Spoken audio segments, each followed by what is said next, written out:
Добар ден. Драго ми е што имавме прилика денеска да разговараме со раководителот на Графопласт за една уникатна фирма која што е создадена во Делчево. Би сакал на мојот почитуван комшија и пријател да се представи име и презиме, каде завршува основно образование, средно образование и после тоа по факултетот каде се вработува и целиот историјат за Графопласт. Повелете. Добар ден, јас сум Драган Димитров, роден 1944 година во село Илиово. Основно образование заврши 8 до во село Драмче 59 година, 1959. Средна школа учителска 1963 година во Штип. Потоа една година бев учител, народен учител, тогаш така ги викаа народни учители. И веднаш отидов наредна година на факултет. Дека бевте учител? Во кој место? Село Турија. Во село Турија.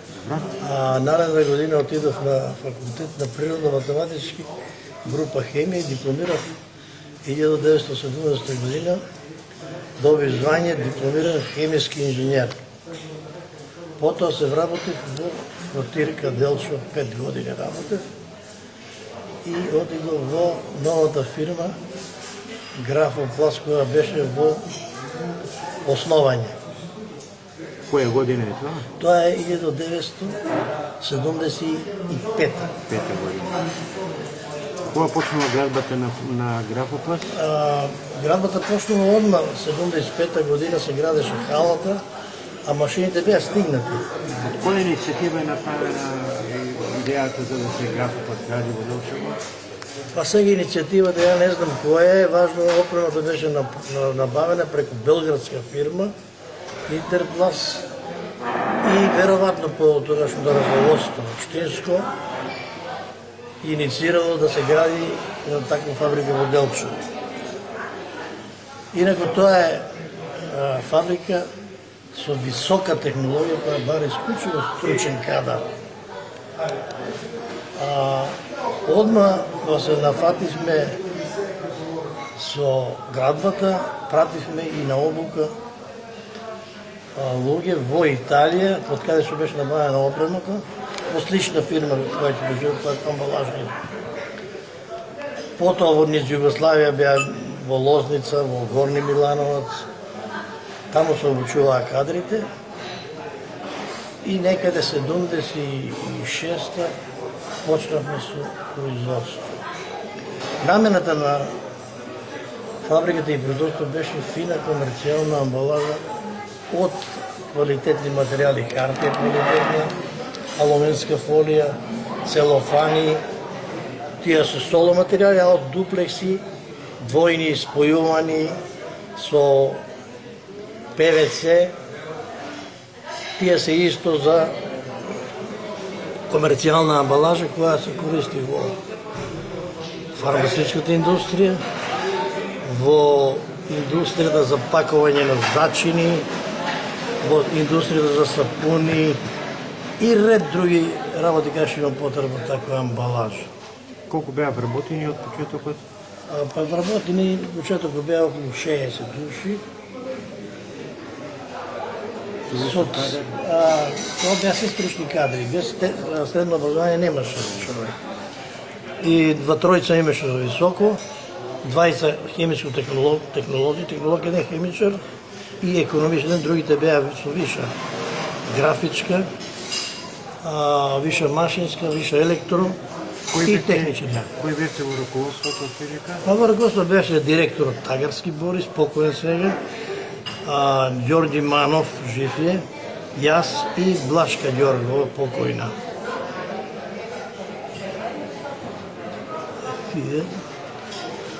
Производството како течеше?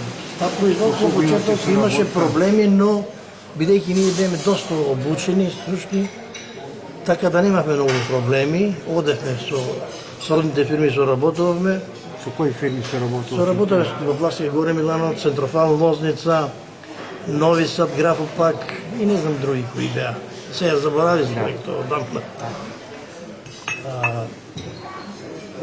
Пласманот каде беше? Пласманот беше претежно низ Македонија. Користеа алкалоид наш пласман, користеа агропотресен и скоро немаше град во кој немаше таква фабрика која пакува зачини. Како беше отприлика финансирањето, поточно речено, како беа платите, дали се беше За тогашно време платите беа едни од највисоките и ден денес се прикажува тоа. Да. А бидејќи таа е висока технологија, стручни кадри се беа високо платени. Така? Меѓутоа, сега да кажем за принудната управа. Некаде 78 година или 9-та, тогашното раководство и политиката која се вмеша, знаеш кој, ја ставија под принудна управа. Без потреба. Без потреба према мене, моја процека, без потреба. А пред тоа ние имам извршено се и лицитација за машини, за опрема, за да се заокружи технолошкиот процес, бидејќи тоа беше само дел од фабриката. Не беше заокружена целина. Така. И кредит добивме и извршиме лицитација на опремата од Швајцарија, меѓутоа принудна управа дојде и се тоа се стопира. И така фабриката остана, туку речи инвалида, Да. без половично заокружени технолошки процес. А дали течеше процес на производство? Да, течеше, ние вршиме услуги кон конкурентските фирми. Да. Например, припрема правиме во типа пластика, Горни Милановац, Так. во Нови Сад, каде најдете таму.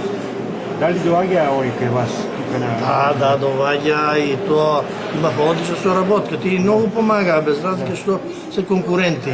Да. Ни помагаа и со обука, дури имавме 20 техничари од почетокот, од Нови Сад дојдоа тука, работеа година дена. Да.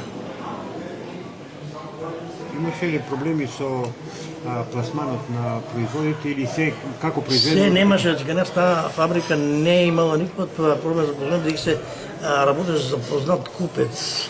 Така. Однапред се порача, се Материјали и тоа е исклучиво за тоа, за алкалоид ако е, алкалоид може само да го користи, не може да го користи друга фирма. Вие спомнавте дека имало околу 60 вработени. Дали можело и имало капацитет да се зголеми бројот на вработени? Ако се набавеше опрема за припрема, со фотоприпрема, хемиски дел на припремата, можеше да се дуплират. Да. Над 100 да се вработат, али сепак немаше многу да бидат вработени, бидејќи таа е висока технологија. Да. Единствено во Македонија тогашно време.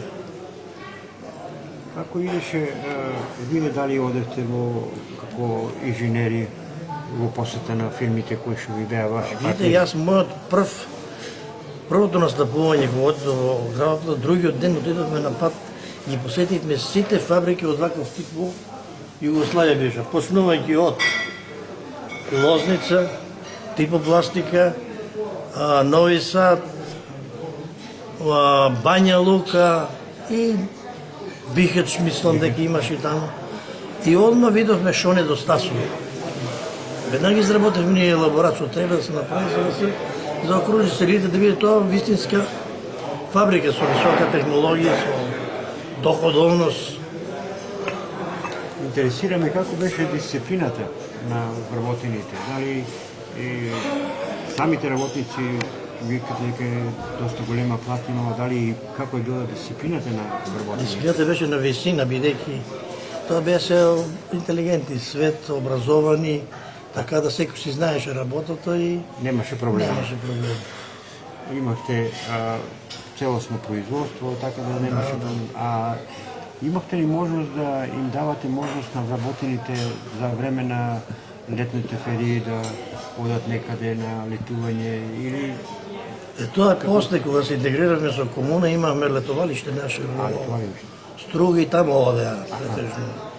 Овие бараки беа, што знам како беа, или кампови. Али важно сте им давале можност и на тој начин. Што вие ќе кажете отприлика за вашиот временски период како еден од главните одговорни во оваа фирма за вашето време, животот кој сте го живеали и да направите на мала споредба со денешниот период. Вие како млад човек, како ентузијаста во тогашно време. Видите, јас бев фамилиарен човек и тогаш, да, младост си е младост. Животот беше далеку по комотен и поубав него сега што го живееме. Да. Сега е некое друго време, така да не може да спореди воопшто тоа.